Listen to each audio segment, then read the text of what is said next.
ऐसा कौन प्राणी होगा, कौन जीव होगा जो भगवान के चरणों में आया हो और भगवान ने उस भक्त पर, उस जीव पर कृपा न की हो।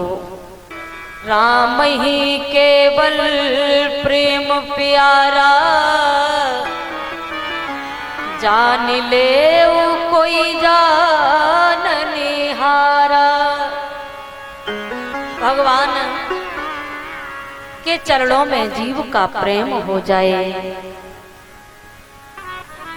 और जो भगवान के चरणों के प्रेमी हो जाते हैं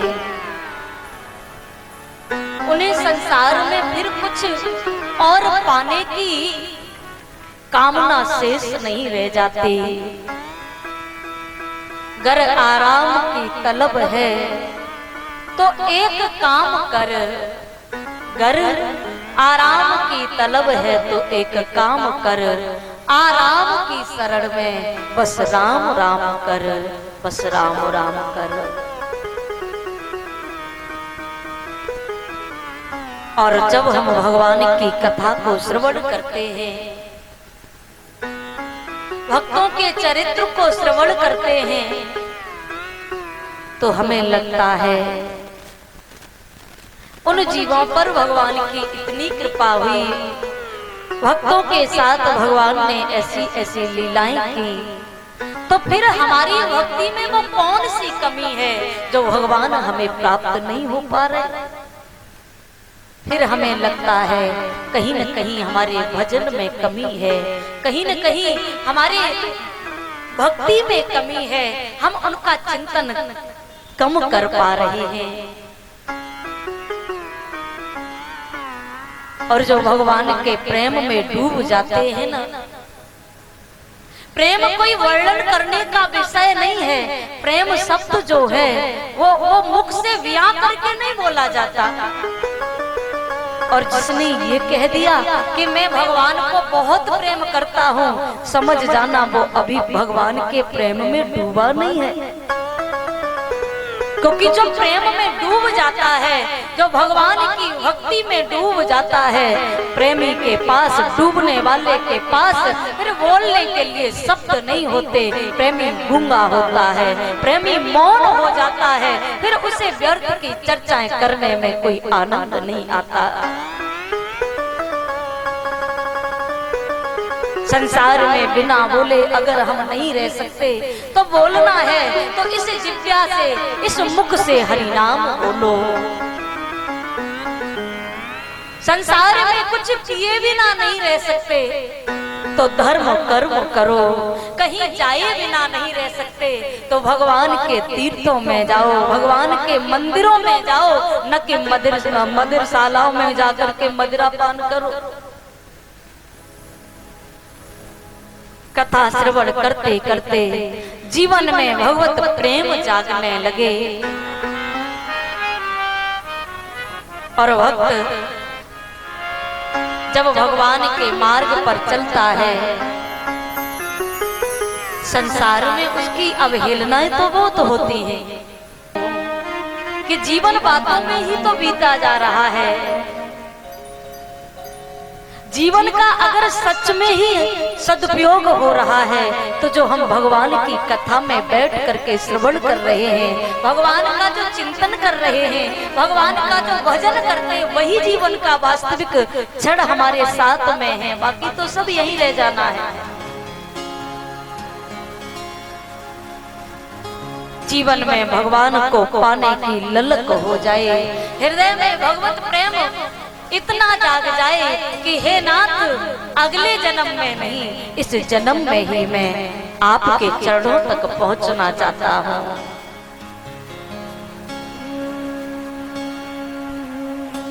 और भगवान की चौखट पर पड़े रहना, तेरे दर पे आना मेरा काम है, मेरी बिगड़ी बनाना तेरा काम है। सौंप देना अपने आप को भगवान के चरणों में, फिर सारी संसार की व्यवस्थाएं भगवान अपने आप संभालते हैं।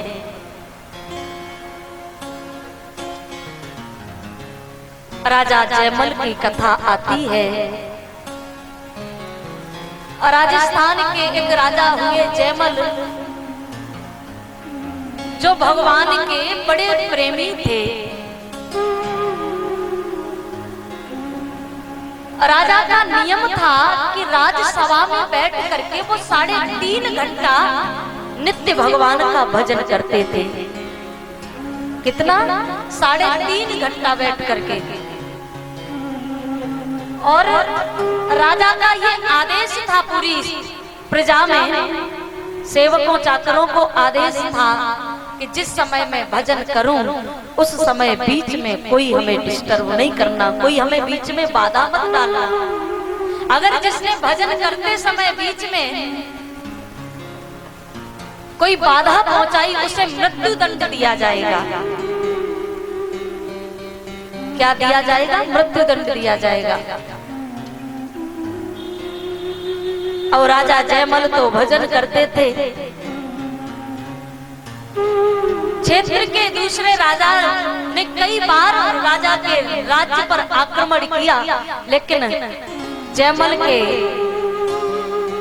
जो राज्य था उस पर प्रजा पर कोई राजा का प्रभाव नहीं पड़ता। कभी भी राजा जयमल की सेना परास्त नहीं होती थी। जब उस राजा को मालूम पड़ा कि राजा जयमल 3-3.5 घंटा बैठ के भजन करता है, और उस समय राजा का आदेश है, ये मैया का बड़ा स्नेह रहता है। हर साल मैया रोजाना आती है हमारे पास भी। एक बार मैया का, बड़ी बूढ़ी मैया है, तालियों से स्वागत कर दें थोड़ा।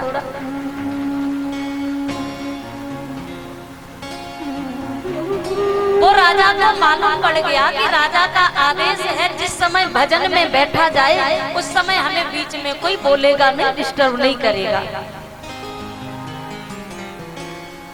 और राजा ने उसी समय, जिस समय राजा जयमल भजन में बैठे थे, सोचा ये अच्छा समय है और ये अच्छे समय में इस राजा के राज्य पर आक्रमण करके राज्य को जीता जा सकता है। पूरी सेना लेकर के चढ़ाई करती, राजा भजन में बैठे हुए थे और महाराज प्रजा अब घबरा गई।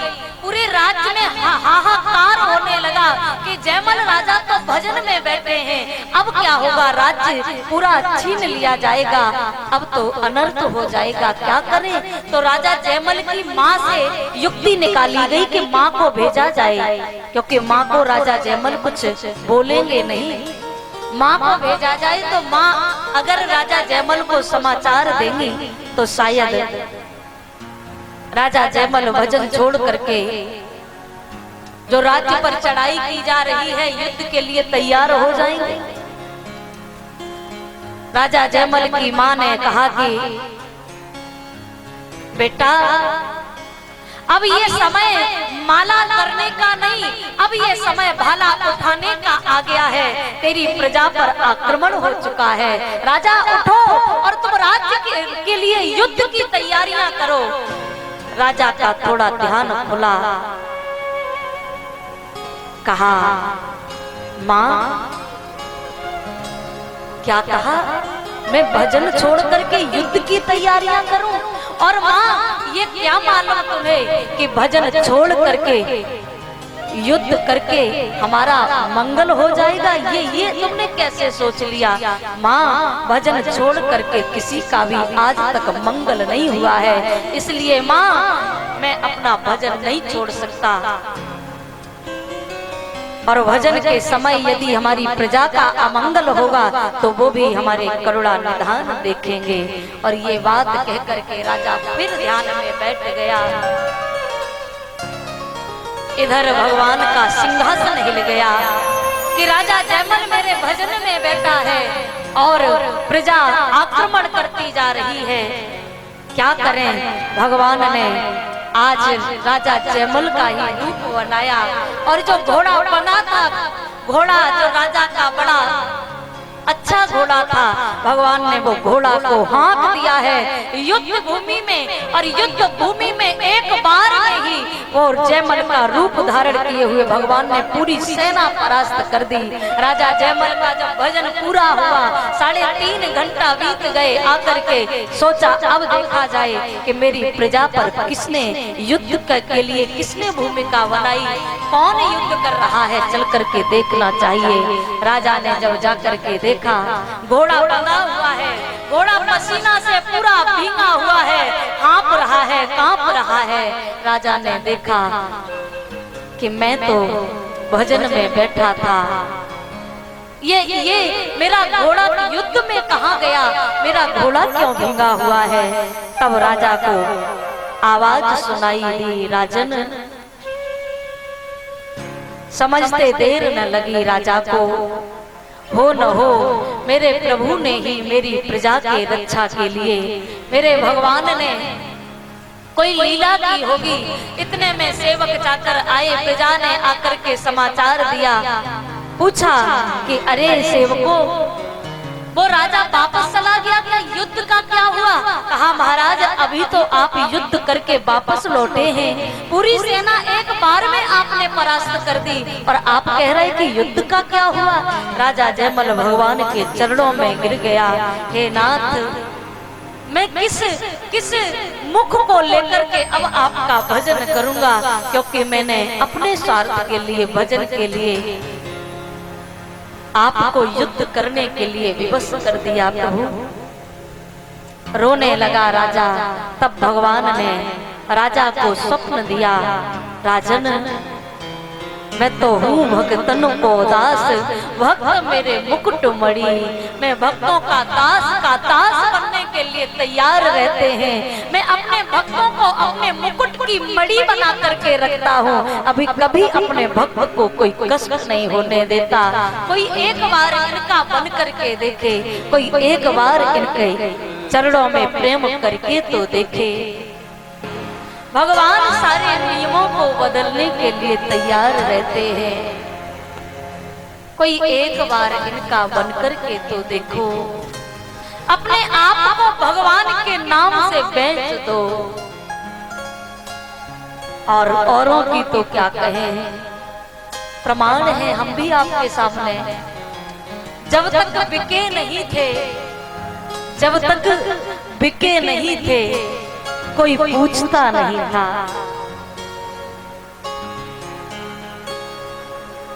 भगवान के नाम से जब तक अपने आप को समर्पित नहीं करेंगे, जब तक बिके न थे, कोई पूछता न था। तुमने खरीद कर अनमोल कर दिया, तुमने खरीद कर अनमोल कर दिया। संसार में धन बहुत कमाते हैं, माया को भी खूब कमाते, काया को खूब सजाते हैं। जैसे एक राजा जिसकी 4 रानियां, बड़ी रानी को राजा बड़ा प्रेम करता, हर जगह लेके जाता। दूसरी रानी को की भी राजा हर इच्छा पूर्ण करता, तीसरी रानी की भी हर इच्छा पूर्ण करता, लेकिन चौथी रानी की तरफ कभी राजा देखता नहीं था मुड़ करके भी। राजा का जब अंतिम समय आया, राजा से ने जाकर के बड़ी रानी से पूछा, देवी मेरा अंतिम समय आ गया है और मैं जाना चाहता हूँ, तो मैं चाहता हूँ हर समय तुम हमारे साथ रही, अब अंतिम समय में भी तुम मेरे साथ चलिए। बड़ी रानी ने कहा, महाराज कोई किसी के साथ नहीं जाता, जाना तो अकेले ही पड़ता है, और आप चले जाएंगे तो क्या हुआ, मैं कहीं और चली जाऊंगी। दूसरी रानी के पास राजा गया, दूसरी रानी की जो हर इच्छा पूर्ण करता था। राजा ने जाके कहा कि देवी मेरा अंतिम समय आ गया है, मैं चाहता हूँ कि तुम हमारे साथ चलो। दूसरी रानी ने कहा, महाराज जब बड़ी रानी आपके साथ नहीं जा सकती तो मैं भी नहीं जा सकती, तीसरी रानी के पास राजा पहुंचा जाकर के मेरा अंतिम समय आ गया है, देवी तुम हमारे साथ चलो। तीसरी रानी ने कह दिया महाराज मैं जाऊंगी तो जरूर, जाऊंगी तो सही, लेकिन घर की दहली तक तुम्हारा साथ दूंगी, दहली के बाहर कदम नहीं रखूंगी। राजा चौथी रानी के पास कैसे जाता, जिसकी तरफ राजा ने कभी मुड़ करके भी नहीं देखा था। बड़ी हिम्मत जुटा के राजा चौथी रानी के पास में पहुंचा जाकर के चौथी रानी ने, सबसे छोटी रानी ने कहा कि महाराज जीवन में कभी भी तुमने मुझे एक बार भी अपनाया नहीं, एक बार भी यदि मुझे स्वीकार कर लेते तो मैं सच कहती हूँ यहाँ तक तो क्या मैं वहां तक भी तुम्हारा साथ नहीं छोड़ती, तुम्हें भव से पार करा देती। प्रिय भगवत प्रेमियों, आपसे पूछना चाहती हूँ ये चार रानियां हैं कौन? ये सब हम सभी के साथ में हैं। कौन है ये चार रानियां? पहली रानी का नाम है माया रानी। क्या? पहली रानी का नाम है माया रानी। आप कहीं भी जाओगे सबसे पहले जेब में हाथ डाल करके देखोगे कि जेब में कुछ है या नहीं, क्योंकि बिना माया के कहीं काम चलता ही नहीं। तो माया कभी किसी की होती नहीं, आज हमारे पास है कल किसी और के पास होगी। दूसरी होती है काया रानी, ये शरीर जिस काया को सजाने के लिए हम कितने जीव जंतुओं को मोटा तगड़ा करने के लिए खाक मार करके पा जाते, खा जाते। आप बाजार में जाएंगे, अगर बढ़िया सा वस्त्र दिखाई दे गया तो आपको लगेगा कि ये वस्त्र चाहे जैसे भी हो खरीदना चाहिए, और आप खरीदोगे। दूसरी रानी की भी हर कामना पूर्ण हम करते हैं। तीसरी होती है घर की महारानी। तीसरी रानी ने कहा था ना कि महाराज मैं जाऊंगी तो जरूर, लेकिन घर की दहली तक आपका साथ दूंगी, दहली के बाहर कदम नहीं रखूंगी। तो तीसरी रानी की भी हर कामना हम पूर्ण करते हैं। जब हमारा अंतिम समय आता है, जब हमारी अर्थी निकाली जाती है, तो जो घर की महारानी होती है वो घर की पटरानी घर की दहली तक ही साथ जाती है। क्यों आपके यहाँ शमशान तक थोड़ी जाती होंगी, दहली तक ही जाती घर की महारानी, दहली के बाहर कदम नहीं रखती है। और चौथी होती है भक्ति महारानी। कौन सी? भक्ति महारानी। जीवन में माया को खूब कमाया, काया को बहुत सजाया, घर की पटरानी की सारी इच्छा पूर्ण की, लेकिन एक बार भी हम भक्ति माता को अपना नहीं पाते। इसीलिए भक्ति माता ने कहा था महाराज जीवन में एक बार यदि आप मुझे स्वीकार कर लेते, एक बार अपना लेते, तो मैं यहाँ तक तो क्या वहाँ तक भी तुम्हारा साथ नहीं छोड़ती और तुम्हें भव से पार कराती, तुम्हें भगवान तक पहुँचा देती। इसलिए प्रिय भगवत प्रेमियों, संसार की सारी जिम्मेदारियों का निर्वाह करते करते हम भगवान के चरणों के प्रेमी हो जाएं। भक्ति माता को अपना बना लें, भगवान को अपना बना लें। प्रहलाद जी ने यही किया था।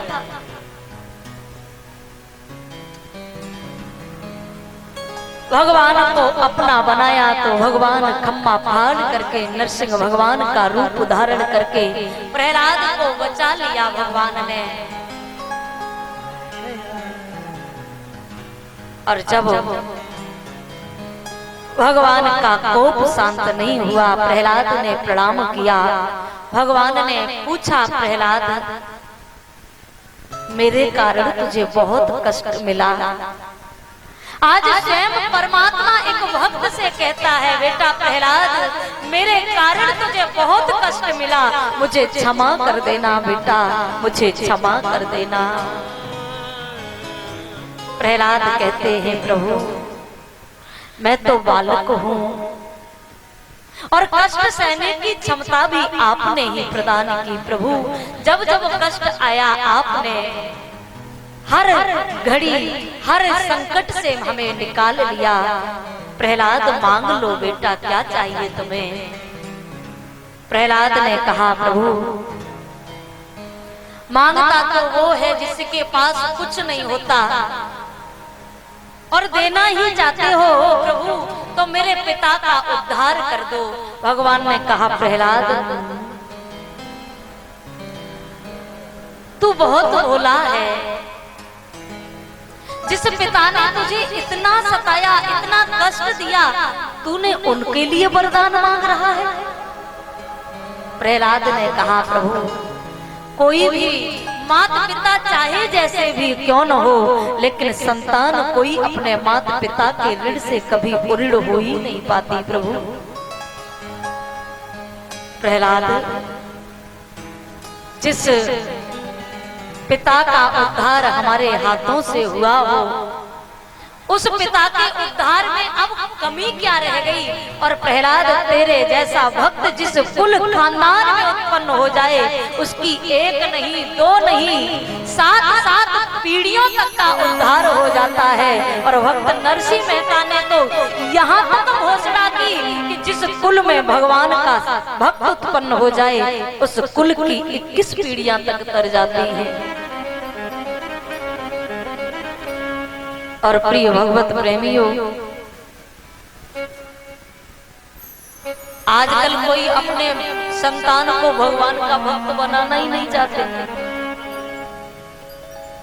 यदि बचपन में बालक थोड़ा भजन करने लगे ना, तो कहते हैं कि कहीं बाबा जी न हो जाए। आजकल ये प्रथा चल गई ना कि हम दो हमारे दो, एक बच्चा है तो कहीं बाबा जी हो जाएगा तो घर कौन संभालेगा। और विडंबना तो देखो, बालकों को जहां संस्कार देना चाहिए ना, आजकल की माताएं बालकों को संस्कार क्या देती हैं? बालक अगर रोता है तो कहती है चुप हो जा, नहीं तो बाबा जी ले जाएंगे। और कुछ डराने के लिए नहीं मिलता है, नहीं केवल संत बाबा जी ही डराने के लिए मिलते हैं। और एक संत तो कह रहे थे, एक मैया ने तो गजब ही कर दिया, बालक रोने लगा तो कहने लगी कि चुप कर, नहीं तो बाबा जी खा जाएंगे। अब बताओ, संत बालकों को खाने लगे हैं या संत दाल भात में? कैसी विडंबना हो गई है। भले ही बालक चोर डाकू बन जाए, इसकी परवाह नहीं, भले ही मदिरा का पान करे, मांस भक्षण करे, चोरी करे, डाका डाले, कोई परवाह नहीं, लेकिन बस बाबा जी नहीं बनना चाहिए। तो प्रहलाद के लिए आज भगवान खम्मा फाड़ करके प्रकट हो गए हैं। ब्रह्मा जी आ गए, भगवान ने पूछा, प्रहलाद ब्रह्मा जी अरे वरदान देने से पहले जरा सोच विचार तो लिया करो कि वरदान दे क्या रहा हूं। इस दुष्ट को इतने वरदान दे दिए थे कि अगर मैं लीला नहीं करता तो उसको दुनिया में कोई मार नहीं सकता था। ब्रह्मा जी चरणों में गिर पड़े, प्रभु अब आंधा से ध्यान रखा करूंगा। इस तरह भगवान ने प्रहलाद पर कृपा करी। बोले भक्त वत्सल भगवान की।